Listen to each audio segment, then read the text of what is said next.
Welcome back to the channel. My name's Evan Seach. I show people how to run ads profitably and help them scale their businesses through paid ads. And today we're going to be talking about how to target your ideal customer audience through Facebook and Instagram advertising. And pretty much today we're gonna go over the main 4 targeting options that you have on the media buying side. And we're also gonna be talking about the creative and what you say in the creative, the environment of your ad copy, all that stuff, because that plays into targeting as well and who you reach on the platforms. So first, let's kind of start with what the truth about modern day Facebook targeting is. So look, most marketers out there, maybe you as well right now, are still using 2019 strategies in 2025, right? You're just burning your ad budgets with outdated approaches and targeting methods that no longer align with Facebook's evolved algorithm, okay? Facebook right now really thrives on having broad targeting options to it. Even some of the ones we're gonna go into, like the cold interest stacks in a few, you'll see that we still have elements of broad in it because Facebook thrives on having a lot of freedom and flexibility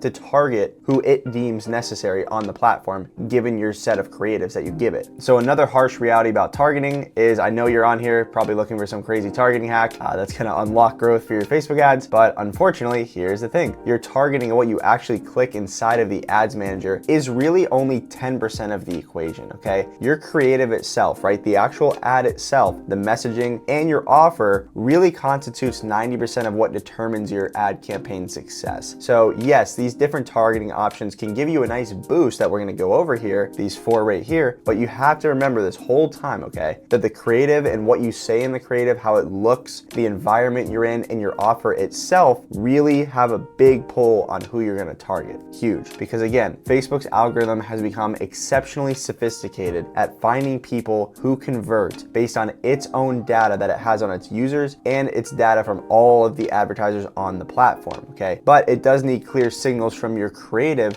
to understand who to target. So again, the creative is very important. You want to put a lot of emphasis on that with your advertising, but there still are 4 proven ways to target your ideal prospects on the media buying side within the ads manager. And the first thing is one that you all know, and some of you probably love, which is broad targeting, okay? This is where we're just letting Facebook find anyone that resonates with your creative messaging itself. Number 2 are cold interest stacks. So these are where we're giving Facebook strategic suggestions to bias the algorithm towards your ideal audience. So you're basically saying, hey Meta, I have this audience set of behaviors, interests, and demographic traits. I think this fits my target audience. I want you to kind of bias towards these people. Then you have warm interest stacks, which are essentially targeting people who've already engaged with your content, brand, or past ads. And then you have lookalike audience. So this is basically you uploading a list to Facebook and basically saying, hey Facebook, go find people who are similar to my highest value prospects. And this is basically where you upload a list to Facebook of high value prospects,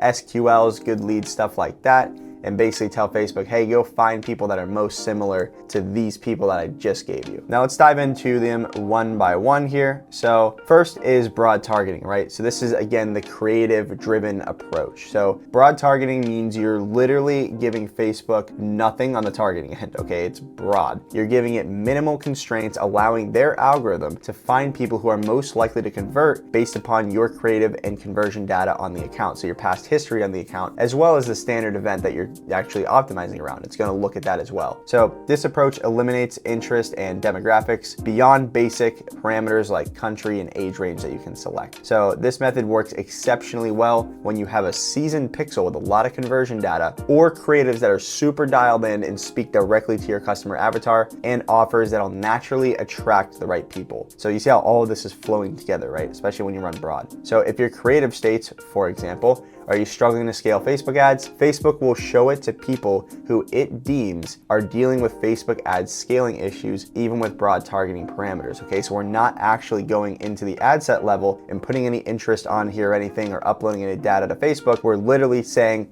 hey Facebook, here you go, broad targeting, do your thing. So it looks literally like this right here. Again, we can click on show more controls and play with the age range. We have locations here we can play with, but other than that, we're not clicking further limit the reach of your ads. We're literally just going broad, okay? Now here's some pros and cons of running broad targeting. So with broad, you're gonna reach the largest possible audience size for maximum scale. Again, you're just saying, hey Meta, go find anyone on your platform that will resonate really well and convert with this creative. Facebook, another pro is Facebook discovers prospects you'd never consider. Sometimes we run broad targeting and we'll find different pockets of people that come through our ad funnel that we never would have thought of targeting in the first place. So we had a client, for example, that was running essentially like an automation offer. And what happened was we initially were saying we're gonna go after like agencies and stuff like that, and B2B businesses, but we ran some messaging that was a little bit broader, used broad targeting. And what happened was we found a lot of actual realtors were coming through. So we just made some future ads based upon that because they were converting really well and actually closing. So we were like, okay,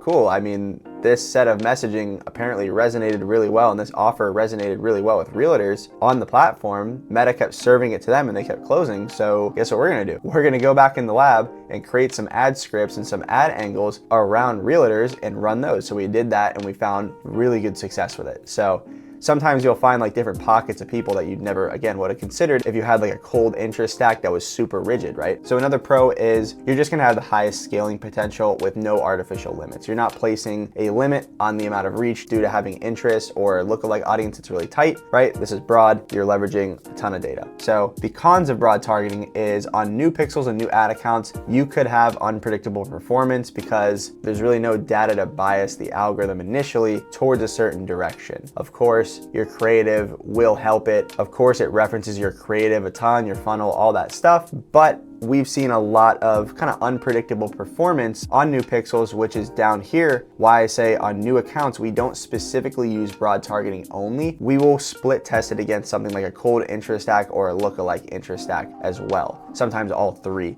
when we first launch a new campaign, depending on the budget. So another con is you just have a longer initial optimization period that's required when running broad that we've seen typically, unless again, you're on a seasoned account, you're spending a lot of money, that kind of goes out the window. If you do not have strong creatives too, you will have inconsistent quality. That is what we've seen time and time again as well. And then finally, this does demand you have an actual good and compelling offer for people to actually self-identify and raise their hand on the platform and say, yes, I resonate with this, let me convert. Now that is true with every other targeting option, but it's more true with broad because again, you're just basically saying, hey Meta, I'm launching this campaign. Initially, I want you to go find people that are most probable to convert based upon this messaging and this offer right here. So you have to have a good offer and again, good creative that actually gets those people to stop scrolling, self-identify and convert so you can feed that data back into the ad platform, that conversion data, and it can continue to optimize around that, right? If you're not actually getting conversions,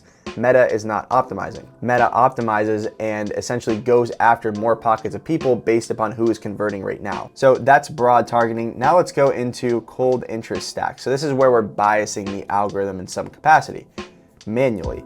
So cold interest stacks involve layering multiple interests, demographic traits, and behaviors that your ideal customer would likely have. So think of interest stacks as suggestions to bias Facebook's algorithm towards your target demographic while allowing expansion beyond those interests for better results if you do have Advantage Plus turned on, which we'll get into in a sec here. So for example, if you're targeting business owners who are struggling with Facebook ads, an effective interest stack might be layering on stuff like Facebook advertising as an interest, business page admins, digital marketing, pay-per-click advertising, small business owners, online marketing, performance marketing, etc. So you're not trying to reach people as you're making these interest stacks that are like all of these things combined. You're just providing a bunch of clues to Facebook about your ideal desired audience. That's all you're doing, okay? So it looks like this is a perfect example of one that essentially we have with a client. As you can see, brand new account we launched on. Interest stack is absolutely blowing broad out of the water. Again, this is on a newer account. And right here, this is where you'll see basically the targeting options you could do, right? So this is on a different account than that one that I showed above, and then right down here, this is basically where you can layer on the interest, right? So up here, you would click on further limit the reach of your ads, and then you would go into this detailed targeting and you'd start to just layer on interest, right? So this right here is for a day trading coaching offer, so financial. So this right here is for a day trading coaching offer. So what we wanted to do was just start layering on different interests that somebody who's interested in the financial markets and trading in investing would, actually be interested in, right? And use some tools they use, right? MetaTrader 4, that's a tool that they use. Jim Cramer, Timothy Sykes, like all these guys are different influencers. Personal Finance, New York Stock Exchange, Technical Analysis, Option Strategies, Motley Fool, that's a service, right? Swing trading.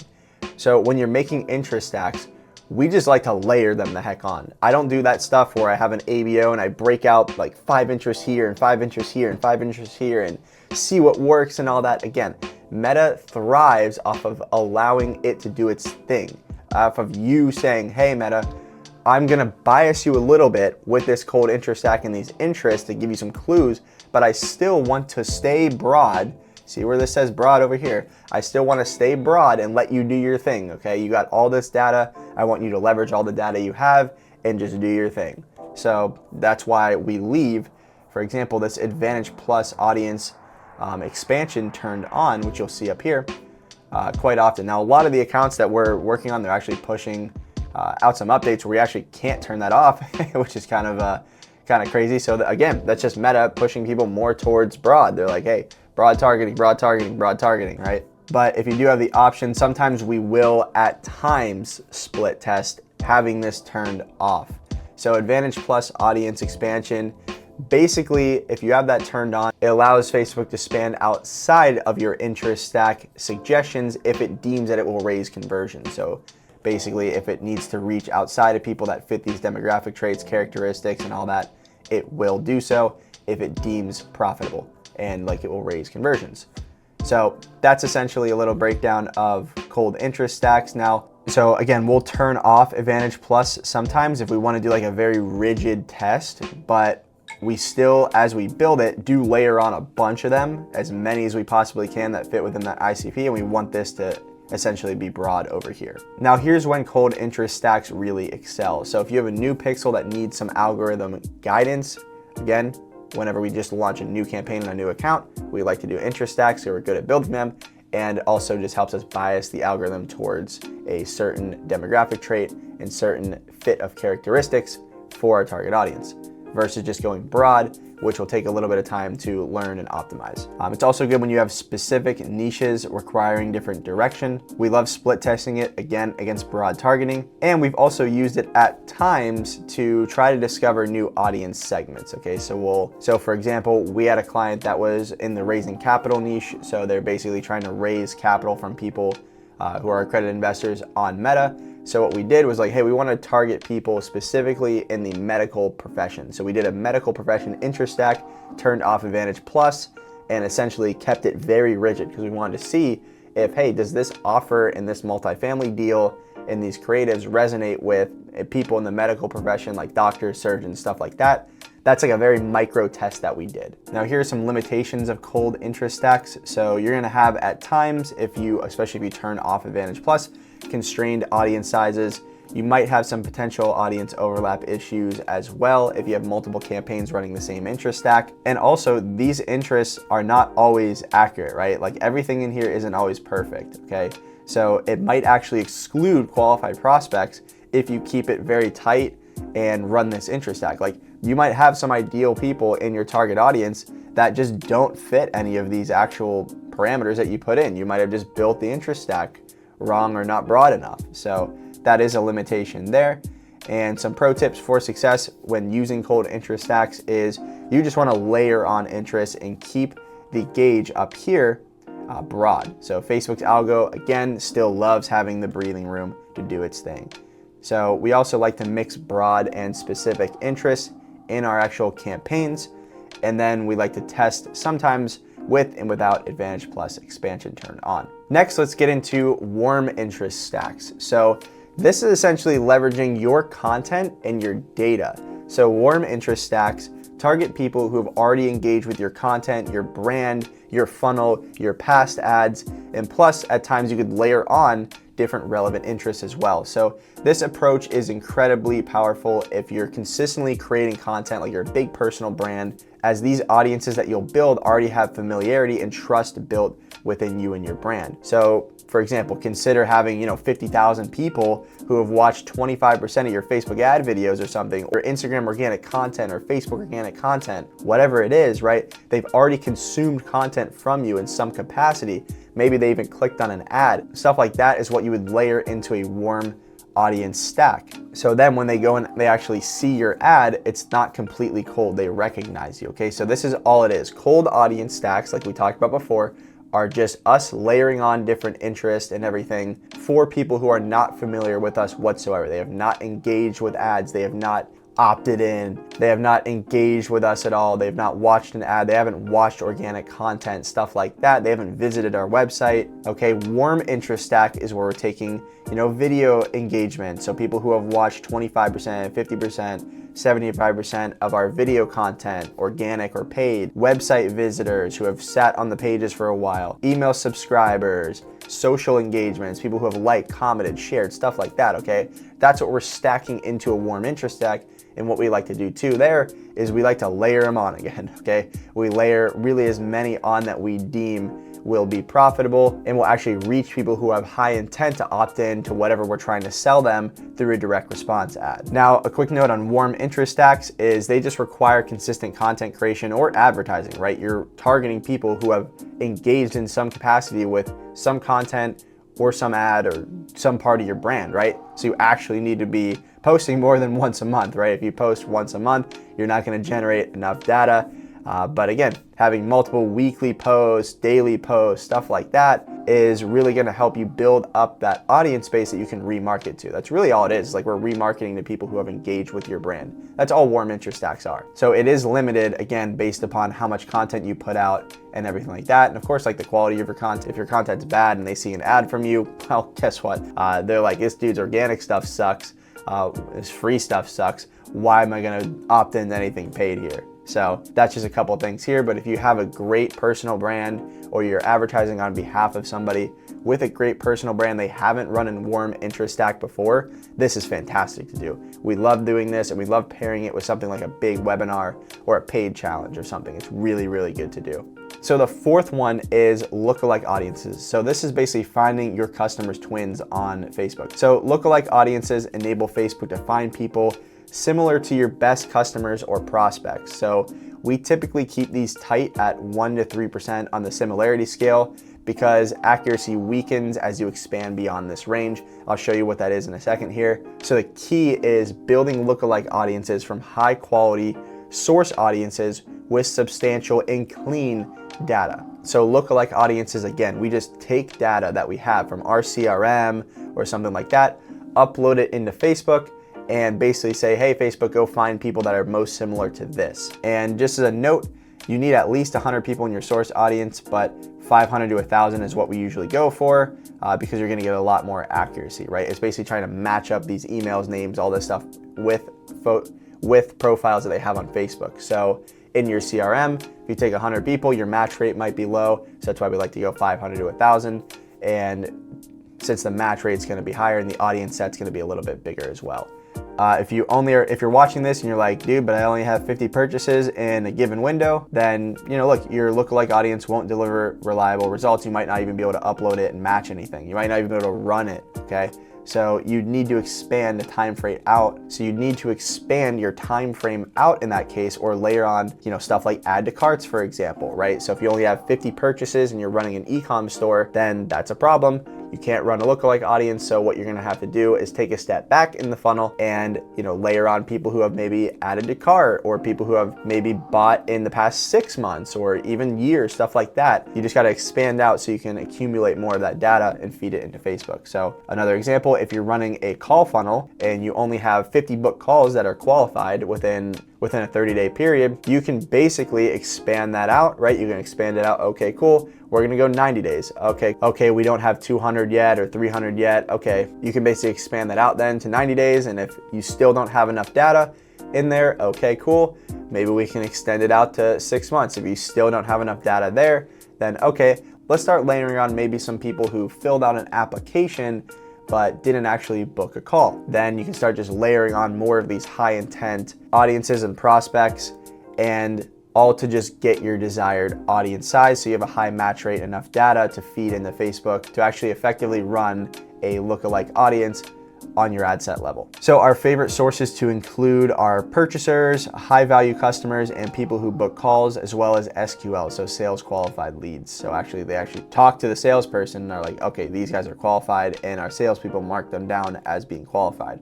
So some advantages of lookalike audiences. So this again is based on actual customer data and behaviors. It's highly relevant when built from quality sources. It has predictable performance that we've seen once it's optimized pretty good. And it's really excellent for scaling winning campaigns. So if you have like a high converting set of creatives, we love to pair that up with a lookalike audience. It does really, really well. And some limitations is, again, it requires substantial and very clean data for it to be actually effective. It can become stale without regular refreshing, so we always have to keep refreshing these lookalike audience lists. It's limited again by the source audience quality, and you may miss some emerging or just different audience segments and market segments that you wouldn't have otherwise found when using something like Broad.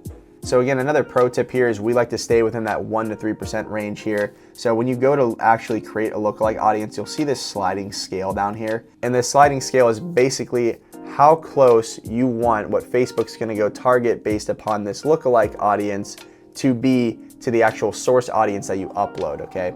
So 1% lookalikes offer the highest similarity but smallest scale.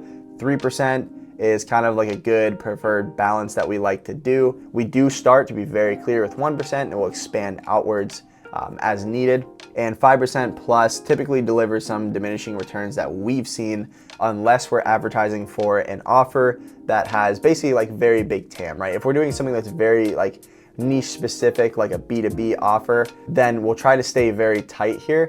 But if we're doing something like a real estate investing coaching program offer or a day trading offer, we'll expand this out pretty good. Once we see really good results from 1%, 2%, 3%, 4%, we'll expand it out because the TAM is huge, okay? But just understand that you will most of the time see diminishing returns as you slide this scale up here. And then a big thing too, again, is just refresh the source audiences monthly, even quicker sometimes. And exclude source audiences to prevent overlap. So what that means is if you just have purchasers, for example, just exclude the people that purchase because you just don't want to serve the ads to them again. So real quick, let's dive into when to use each targeting method. So choosing the right targeting methods depends on your account maturity, pixel data, audience size, and scaling objectives. So here is kind of our proven decision-making framework for maximizing campaign performance across different scenarios. So if it's a brand new account, we're gonna start with cold interest stacks or 1% lookalikes if you have the sufficient data for the lookalike, of course, and we split test that against Broad. If you have a bigger budget, we'll do all three. If it's a limited budget, we'll do usually two. If it's a seasoned account, we'll test all four methods simultaneously. For the warm interest stack, of course, they have to have actual content and a good audience for us to be able to run that. If not, we're not gonna worry about that one. But broad targeting often wins at scale, but interest stacks and lookalike audiences can really perform super well as well. Like we've seen interest stacks on some accounts, to be fair, that are seasoned, still beat broad targeting like crazy. But again, that's why we split test these things. And again, we've seen that interest stacks and lookalikes can identify highly engaged user pockets that broad targeting might miss at times. So if you also have a very specific niche, cold interest stacks are really good for this to help Facebook bias towards and guide them towards your niche audience. But most of the time, again, we're keeping this advantage plus expansion enabled to allow the algorithm its flexibility and allow it to discover new pockets of people that it deems will convert outside of what we've fed it. Then if you're a content creator and you got a great audience, again, go warm interest stacks. You still are gonna have to do like cold as well, but just because warm will tap out really fast, but like really try this. Like warm interest stacks are fantastic. You already have this like pent up energy in your actual audience set that you've built up organically, so you might as well run some sort of ad to them. It's really, really good to do. So our testing approach typically uses CBO, so we run a CBO campaign structure with 1 to 3 ad sets, broad targeting, cold interest stack, and a lookalike. Warm interest stacks we keep in their own campaign. Then what we do is we run identical dynamic creative sets in each ad set and let Facebook optimize the budget towards the best performing audience. So now we'll finish off on this here, which is the real secret, and that is the actual creative itself, right? So here's what most marketers miss. Your creative does more targeting than your audience settings. I know we went through this whole video. I mentioned this at the beginning, but your creative is the most important thing, okay? Your creative does the majority of the targeting for you, and it really comes down to what you say in the ad, what's actually in the ad environment, right? If you're advertising the gyms, be in a gym because it's gonna resonate with gym owners. So just make sure to match your environment, your look, who's in the ad, what you're saying, how you're presenting it, and your offer with who you're trying to target. Your creative is huge. Your creative is 90% of the actual effectiveness of your ad campaigns nowadays. So really focus on that. You know, again, if your ad states, are you struggling to get quality leads from your Facebook ads? You're targeting people who have lead quality issues regardless of your audience parameters, right? You should be creating different messaging buckets, which are buckets of people. And I have a full creative testing masterclass. If you click right here, you can check that on out. It's very detailed, it's about 45 minutes long, and it goes over messaging buckets and ad angles and all that stuff like that. But your messaging buckets essentially target different market subsets. So if you run an ad, for example, that says your ads are booking calls, but you're not closing them, this is gonna target people with lead quality issues, while something like your ad performance is inconsistent week to week targets people with scaling challenges. You see how these micro differences can reach different people just based upon what you say? That's what I'm talking about here. So each creative targets people differently, even with identical audience settings. So what we like to do in our ads, and again, I'm not gonna go in full depth here. If you wanna check out that other video, that creative testing one, you can. It's gonna have a lot more details than I'm gonna cover right now on actually creating good ads and writing good ads and everything and creative testing. But our actual messaging in our creative, we like to use headlines and copies that speak to specific pain points and real-time contextual scenarios and desires that our prospects are in.